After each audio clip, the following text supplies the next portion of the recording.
Torek had been a soldier for 40 cycles. In that time, he had seen things that would break most minds. He had watched planets burn. He had seen entire fleets torn apart in seconds. He had stood on the bridge of dying ships and given orders while fire consumed everything around him. The Velen people called him a hero. They gave him medals and titles. They told stories about his bravery, but Torek knew the truth. He was not brave. He had simply learned to hide his fear better than most. The war against the Harrow had been going badly for 3 years. The Harrow were not like other enemies. They were machines, but not simple machines. They thought. They planned. They learned. And worst of all, they did not stop. Ever. They moved through the galaxy like a slow plague, consuming everything in their path. Planets, stations, entire civilizations. The Harrow turned the populations they captured into fuel for their endless expansion. No one knew where they came from. No one knew what they wanted. They simply destroyed. The Galactic Coalition had tried everything. They had tried diplomacy. The Harrow did not respond. They had tried running. The Harrow followed. They had tried fighting. The Harrow won. Always. In 3 years of war, no species had ever defeated a Harrow fleet in direct combat. The best anyone could do was slow them down and escape. Torek was on the Coalition command station when the unknown ships appeared. They came from a region of space that was not mapped. Their signals were strange. Their language was stranger. But they came with weapons ready and a simple message that the translation system struggled to process. We are humanity. We are here to fight. The Coalition was desperate enough to say yes. Torek was assigned as a liaison officer. His job was to observe the humans, learn their tactics, and report back to Velen Command. He expected to write reports about another doomed species throwing themselves against the Harrow machine. He expected to watch them die like all the others. He was sent to a human carrier called the Bison. The ship was not impressive by Coalition standards. It was smaller than a Velen cruiser. Its weapons were primitive. Its shields were weak. Torek walked through its corridors and felt pity for these creatures who had traveled so far to die. Then he met Commander YU Anadot. She was waiting for him in the ship's command center. She was small by human standards, with black hair cut short and eyes that seemed to look through him rather than at him. She did not smile when they met. She did not offer the formal greetings that most species used. She simply looked at him and nodded once. "You are Torek," she said. "The famous Velen warrior." "I am." "Good. We need experienced officers. The briefing starts in 10 minutes. She turned and walked away. Torek stood there, confused by her rudeness. A Velen commander would have spent an hour on formal introductions. Yuna had given him 30 seconds. A large human male approached him. This one was smiling. His name was Dohwan, and he served as Yuna's second in command. Unlike his captain, Dohwan seemed almost happy. "Do not worry about her," Dohwan said. "She is always like that. Very focused, very serious. But she is the best commander I have ever served under." "She seems young," Torek observed. "She is. 32 cycles by our counting. But she has been fighting since she was 18. The Harrow took our home system 6 months ago. Earth, Bison, everything." Dohwan's smile faded for just a moment. She lost her family, her city, her entire world. We all did. Torek felt something shift in his understanding. "You have already faced the Harrow?" "Faced them. Lost to them. Watched them burn everything we loved." The smile returned, but it was different now, harder. "That is why we are here. We have nowhere else to go. Nothing left to lose." The briefing was unlike anything Torek had experienced. Human officers did not stand on ceremony. They argued. They interrupted each other. They drew on screens and shouted across tables. Torek watched in horror as junior officers openly disagreed with their commanders. In the Vulcan fleet, such behavior would mean execution. But Una let them argue. She listened to every voice. And when she finally spoke, everyone fell silent. "The Harrow are coming for Velen Station," she said. "Coalition Command wants us to withdraw. They say the mathematics favor retreat." She paused. "There are 40,000 civilians still trapped on that station.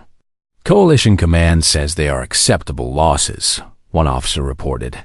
Una's expression did not change, but something in her eyes went cold. "There is no such thing as acceptable losses. We will hold the line. We will get those people out. And we will make the Harrow bleed for every inch they take." Torek raised his hand. Every eye turned to him. "Commander, with respect, this is not logical. The Harrow fleet outnumbers us 4-1. Standard doctrine requires withdrawal to preserve our forces for future engagements." Una looked at him for a long moment.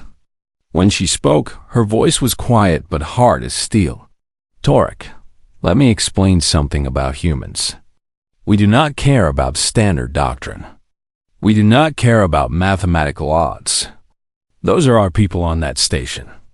Not Velen, not Coalition, but people. Living beings with families and hopes and fears. And we do not abandon people." She turned back to the display showing the enemy fleet. "The Harrow think they understand war. They calculate. They optimize. They process everything through mathematics." A small, cold smile crossed her face. "They have never fought humans before. They do not know what we are capable of when we are angry." She looked at her crew. "Let's teach them." The room erupted in cheers. Torek stood in silence, watching these strange creatures celebrate their own destruction. They were all going to die. The mathematics were clear, but for the first time in 40 cycles of war, Torek felt something he could not name. It was not hope. It was not fear. It was something in between. He would learn its name soon enough. The Harrow fleet arrived at Velen Station like a black tide rolling across the stars. 200 ships, each one a mountain of dark metal and cold intelligence. Their hulls absorbed light instead of reflecting it. They made no broadcasts. They sent no warnings. They simply came. Torek stood on the bridge of the Bizen and watched them approach. His heart beat fast in his chest. He had seen Harrow fleets before. He had run from them like everyone else. But today, he was not running. Today, he was standing beside creatures who refused to understand that they were already dead. Commander Una sat in her chair at the center of the bridge. She was calm, too calm. Her eyes moved across the tactical display, watching the enemy ships spread into attack formation. Around her, human officers worked at their stations with quiet focus. No one was panicking. No one was praying. They were simply preparing. "Enemy fleet will be in weapons range in 4 minutes," Dohwan reported. "Launch all fighters," Una ordered. "Tell the evacuation transports to begin loading. They have 30 minutes to get those civilians off the station." 30 minutes? Torek stepped forward. "Commander, the Harrow will overwhelm us in 10. Perhaps less." Una did not look at him. "Then we will hold them for 31. The Coalition fleet formed a defensive line between the Harrow and Velen Station. 60 ships against 200. Torek had seen such odds before. The result was always the same. A brief battle. A quick defeat. And then the slow horror of watching the Harrow consume everything that remained. But the humans did not fight like the Coalition. The battle began with the Harrow firing their first volley. Massive energy beams cut across space, slamming into Coalition shields. 3 ships exploded in the first minute. Standard doctrine called for the fleet to pull back, to maintain formation, to fight a slow retreat. The humans charged. The business surged forward, engines burning at full power. Around it, the other human ships did the same. They did not maintain formation. They did not coordinate their attacks through central command. They flew straight into the enemy fleet like wolves attacking a herd. Torek grabbed a console to keep from falling as the ship shook. What are they doing? This is madness. This is how we fight, Dohwan said. He was grinning. Actually grinning. The Harrow expect us to be predictable. They expect us to follow patterns they can calculate. So we do not give them patterns. On the tactical display, Tarek watched the human fighters swarm through the Harrow fleet. They were so small compared to the enemy ships. So fragile. But they flew without fear, weaving between the massive vessels and striking at weak points with surgical precision. One pilot caught his attention. Her call sign was Jisoo. She flew like she was dancing, spinning her small fighter through a storm of enemy fire. Twice, Tarek was certain she would die. Twice, she somehow survived. Then her ship took a direct hit. The damage was severe. Her engines were failing. Her weapons were gone. Any rational pilot would have ejected. Any rational pilot would have fled. Jisoo turned her dying ship toward the nearest Harrow command vessel. What is she doing? Torek demanded. No one answered. They were all watching. Jisoo's fighter accelerated. The Harrow ship tried to destroy her, but she was too close, too fast. In the final seconds, her voice came through the communication system. She was laughing. See you in hell, metal scum. Her ship struck the Harrow vessel's sensor array and exploded. The blast was small, but the damage was not. The command ship went blind. For 30 precious seconds, it could not coordinate the ships under its control. In those 30 seconds, 5 evacuation transports escaped. Torek stared at the screen. She killed herself. She threw her life away for 30 seconds. She is not dead, Dohwan said. What? Watch. A small survival pod tumbled through the debris field. Inside, barely visible on the sensors, was a single life sign. Jisoo had ejected at the last possible moment. 20 minutes later, she was back in a new fighter. A voice came through the communication channel, requesting permission to rejoin the battle.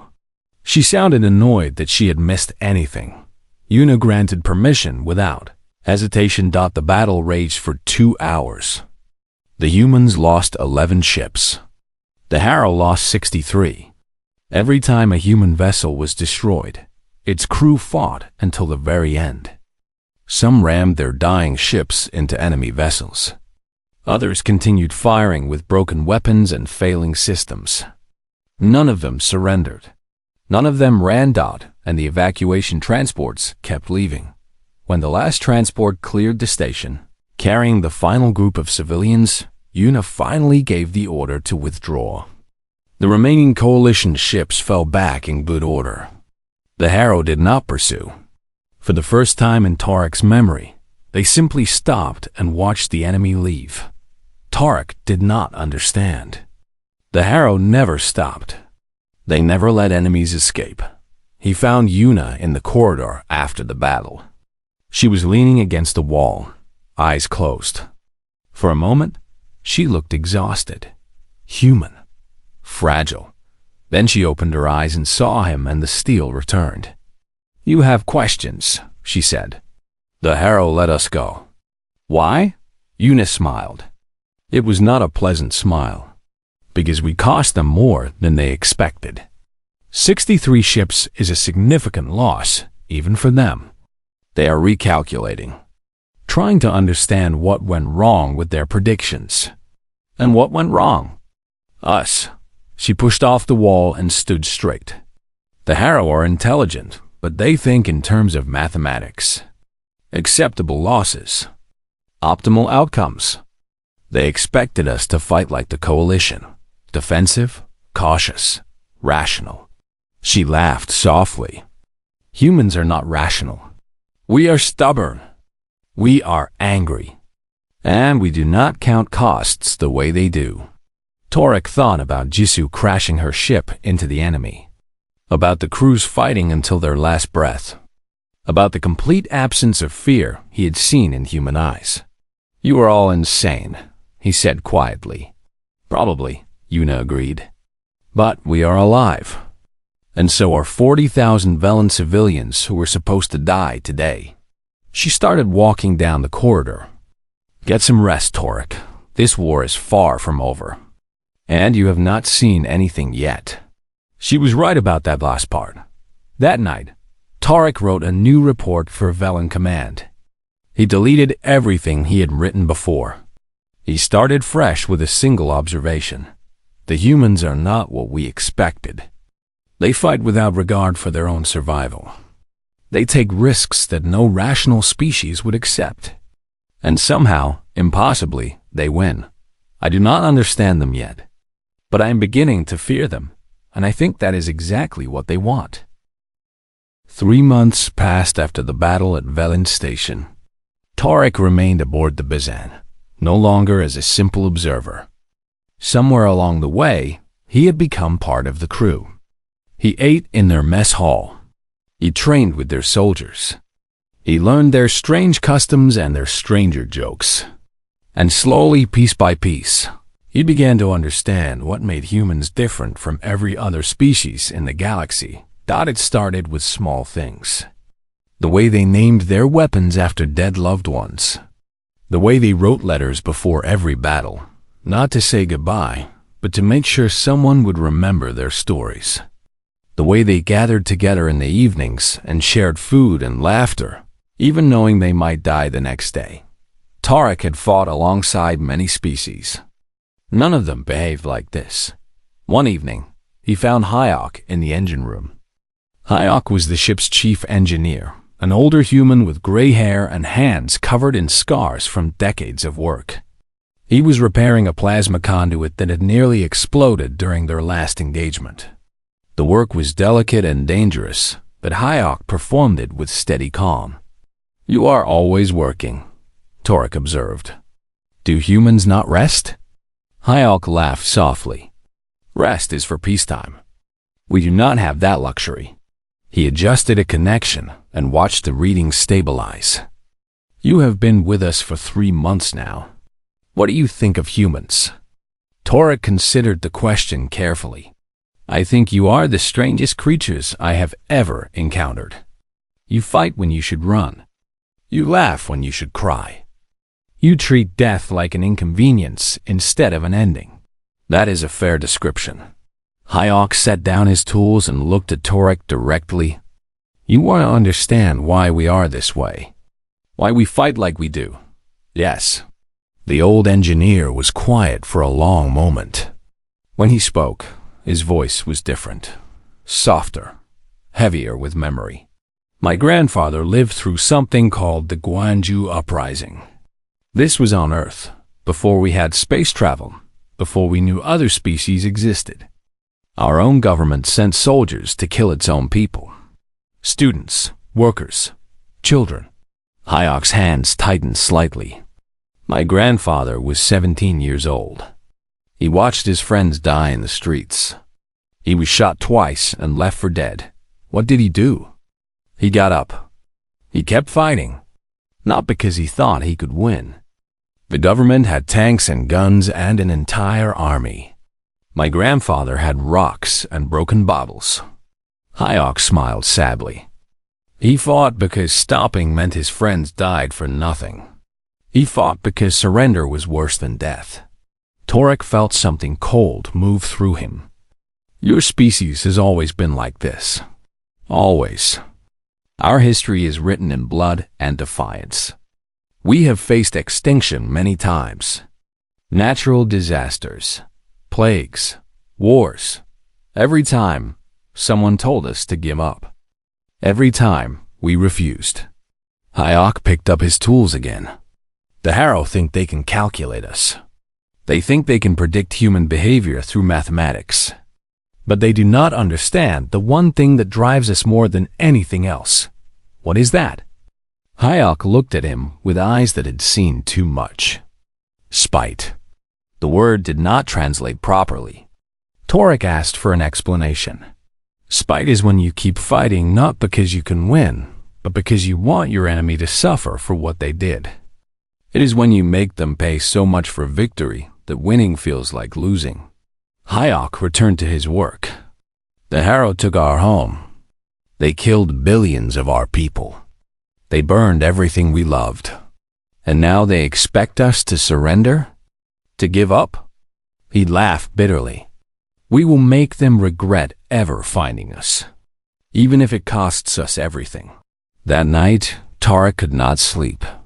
He walked through the ship's corridors, watching the humans live their lives between battles. In the medical bay, he found Jisoo teaching a young soldier how to play a card game. She was the pilot who had crashed her ship into the Harrow vessel, the one everyone called crazy. But watching her now, laughing with her crewmates, she seemed almost normal. You survived, Tarek said from the doorway. Jisoo looked up.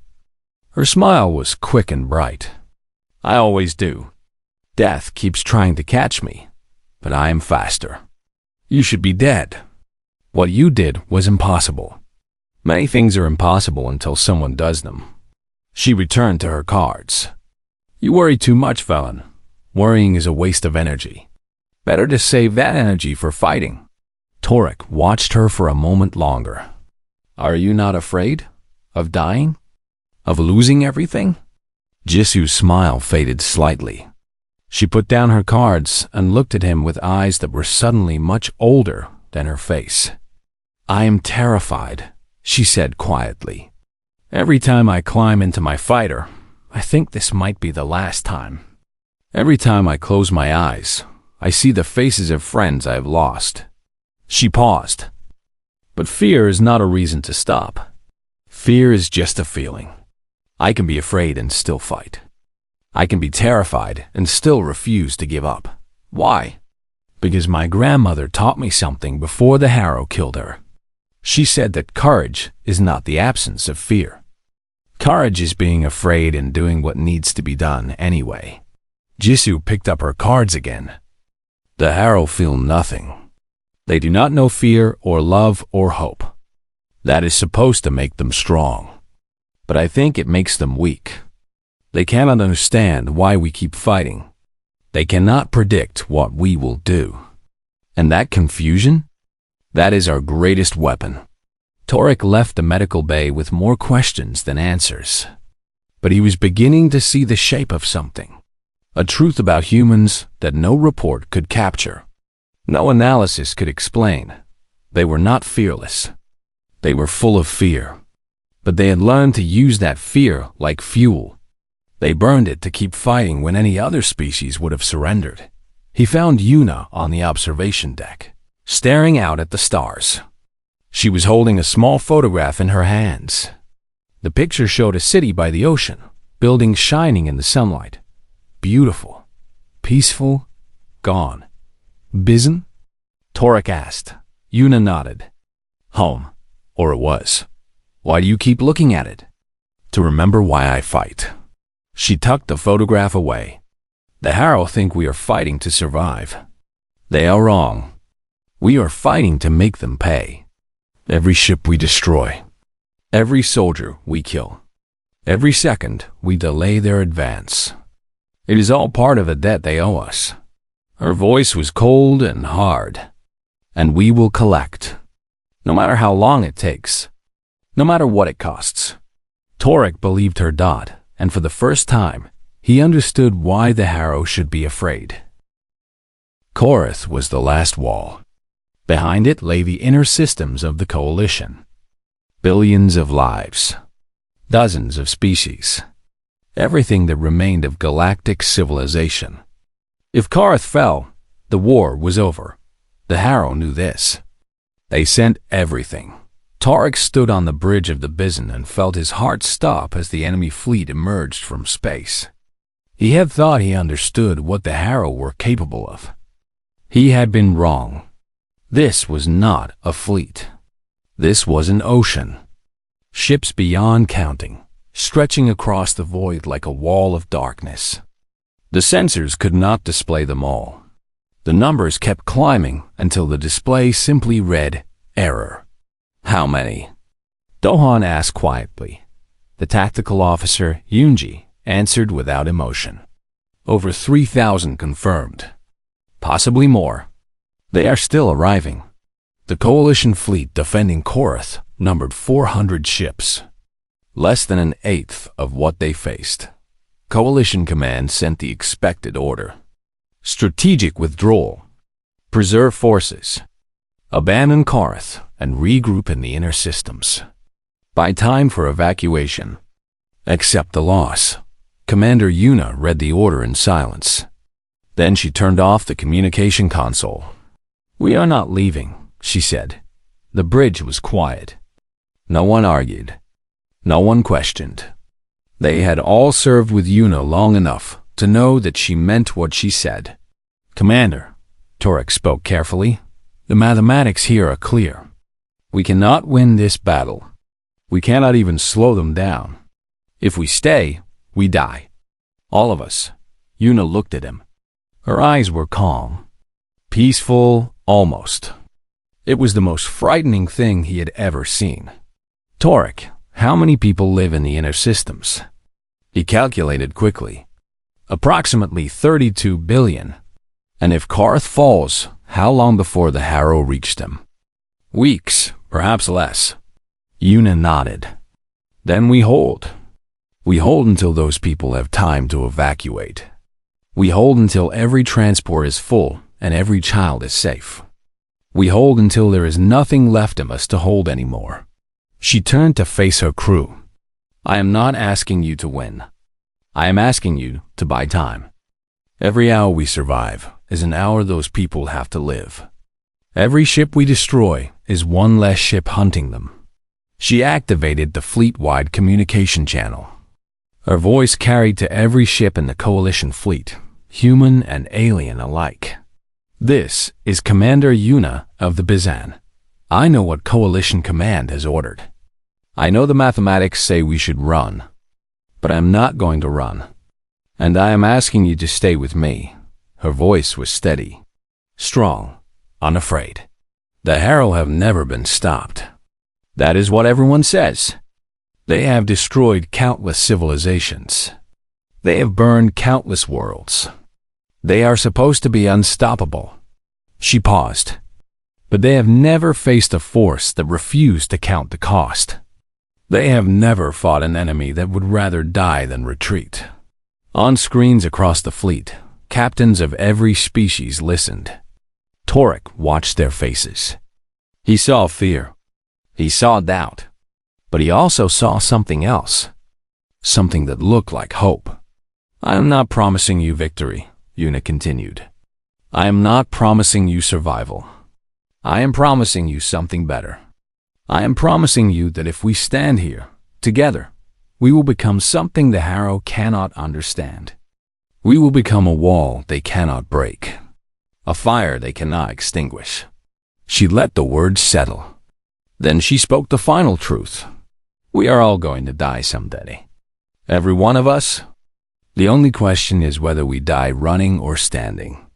I know my choice. What is yours?" One by one, the ships responded. Human vessels first, then Villain, then species Torek did not even recognize. They were staying. All of them. EUNG reported the final count. 412 ships confirmed. Full fleet commitment. Good. Yuna sat back in her chair. "Then let us teach the Harrow what it means to fight a real enemy." The battle for Korath began at dawn local time. It would not end for 9 days. The first wave of Harrow ships hit the coalition line like a hammer. Shields failed. Hulls cracked. Ships exploded in flowers of fire and debris. But the line held. Every time a gap opened, another ship moved to fill it. Every time a vessel fell, its crew fought until their last breath. Torek fought alongside the humans. He manned weapon stations. He helped repair damaged systems. He carried wounded soldiers to the medical bay and returned to fight again. Somewhere in the chaos, he stopped thinking of himself as an observer. He was crew now, part of the business, part of the fight. On the third day, he watched Do Wan lead a boarding party to retake a captured station. 12 soldiers against 200 Harrow drones. Do Wan was laughing as he charged into the enemy. 6 hours later, he was the only one still standing. The station was secure. When the rescue team found him, he collapsed with a smile on his face. "Told you we would hold," he said, and lost consciousness. On the 5th day, the Bison took a direct hit to the engine section. Hayok stayed in the burning compartment, manually sealing breaches while the flames consumed everything around him. He saved the ship. The burns on his body would never fully heal. "Worth it," he told Torek later, bandaged hands shaking but steady. "We are still flying. That is all that matters." On the 7th day, the Harrow broke through the main line. Coalition Command began planning evacuation. Surrender was discussed for the first time. Yuna refused to participate. "We are not done," she said. "Look at the numbers. We have destroyed 900 of their ships. 900. In the entire history of this war, no fleet has ever inflicted that much damage on the Harrow. They are not winning. They are bleeding." She pulled up the tactical display. The Harrow fleet was still massive, but it was different now. Slower, more cautious. Ships that should have been pressing forward were holding back, waiting for support. "They are afraid," Yunji observed. "For the first time, the Harrow are afraid. Then we make them more afraid," Yuna said. "We make this victory cost them so much that they never want to fight us again." The battle continued. On the 9th day, something impossible happened. The Harrow fleet stopped advancing. For 12 hours, they held position, neither attacking nor retreating. The coalition forces waited, exhausted and bleeding, prepared for the final assault. It never came. Instead, the Harrow began to withdraw. Slowly at first, then faster. Ship after ship broke formation and turned away from Korath. Within 6 hours, they were gone. Tarek watched them leave. He could not believe what he was seeing. "They are retreating," he said. "The Harrow are retreating." Yuna was silent for a long moment. When she spoke, her voice was soft, tired, human. "We did it. We actually did it." Around her, the bridge crew began to cheer. They hugged each other. They cried. They laughed with the desperate joy of people who had expected to die and somehow survived. But Tarek did not celebrate. He was watching Yuna's face. Behind the relief, behind the exhaustion, he saw something else. The humans had won, but they had paid for that victory with blood and fire and lives that could never be replaced. And looking into Yuna's eyes, Tarek understood something important. The humans had not won because they were stronger than the Harrow. They had not won because they were smarter or better equipped. They had won because they were willing to pay a price that no other species would pay.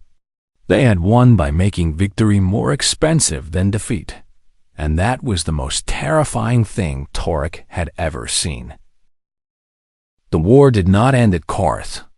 The Harrow retreated, but they did not disappear. They regrouped in the outer systems, rebuilding their fleet, calculating new strategies. Everyone knew they would return. The question was when, but something had changed. For the first time in the history of the Galactic Coalition, there was hope. The Harrow could be stopped. The humans had proven it. And that proof spread through the galaxy like fire through dry grass. Species that had given up began to fight again. Fleets that had hidden emerged to join the coalition. Planets that had accepted defeat started building defenses. The humans had not just won a battle. They had changed the war. Tarek remained aboard the Bison. He told himself it was because his mission was not complete. He told himself he still needed to study the humans, to understand them, to report back to Violent Command. But the truth was simpler. He had nowhere else to go. The Bison was his home now. Its crew was his family. 3 months after Korth, the Harrow launched a surprise attack on a supply station in the Outer Rim. The Bison was the closest ship. Una did not wait for orders. She never did. The battle was small compared to Korth. Just 20 Harrow vessels against 1 carrier and its fighters. But the Harrow had learned. They had studied human tactics.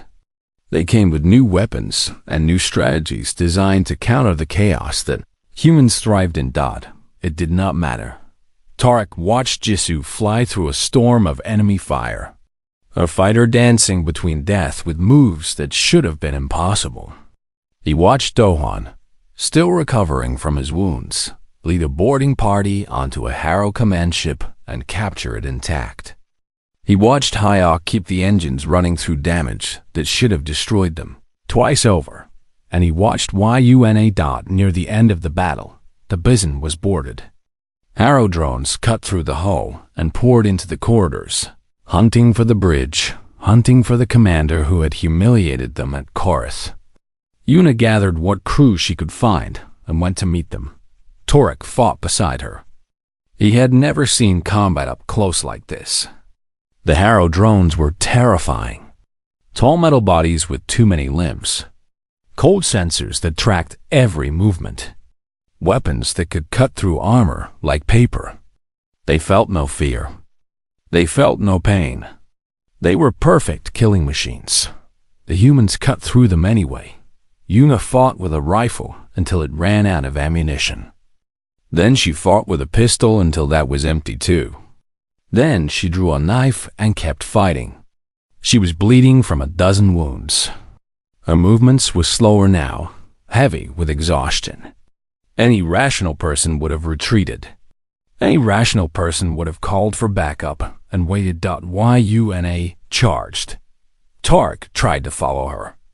He tried to fight beside her, but he was too slow, too careful, too rational. He watched her disappear into a wave of metal bodies, and he was certain she was dead. 4 minutes later, the rescue team arrived. They found Una standing in a pile of broken machines, her knife buried in the sensor core of the last drone. She was covered in blood. Most of it was her own. But she was alive. She looked at Tarek. Her eyes were bright with something that was not quite madness. "You coming?" she asked. The battle ended an hour later. The Harrow retreated again. 20 ships reduced to 3. But the Bison had taken heavy damage. Many crew members were dead. More were wounded. The cost of victory was written in blood across every corridor of the ship. That night, Torek sat in his quarters and wrote his final report. He had spent over a year with the humans now. He had fought beside them, bled beside them, watched them die with smiles on their faces and defiance in their eyes. And still he did not fully understand them, but he understood something more important. He understood what they meant to the galaxy. His report was long. It covered tactics and strategies and technical details that would help other species fight alongside humans. But at the end, he added a personal observation. Words that came from somewhere deep inside him. Words he had not planned to write. "I have served the Velen fleet for 40 cycles. I have faced every horror this galaxy has to offer. I have stood on dying ships and watched entire civilizations fall. I thought I understood fear. I thought I understood war. I was wrong. I have never felt dread until I fought alongside humanity. It is not their strength that frightens me. Other species are stronger. It is not their technology. Other species have better weapons. It is not even their tactics, though those are unlike anything I have seen before. It is the look in their eyes when they know they are going to die. There is no fear in that look. No despair. No acceptance. There is only determination.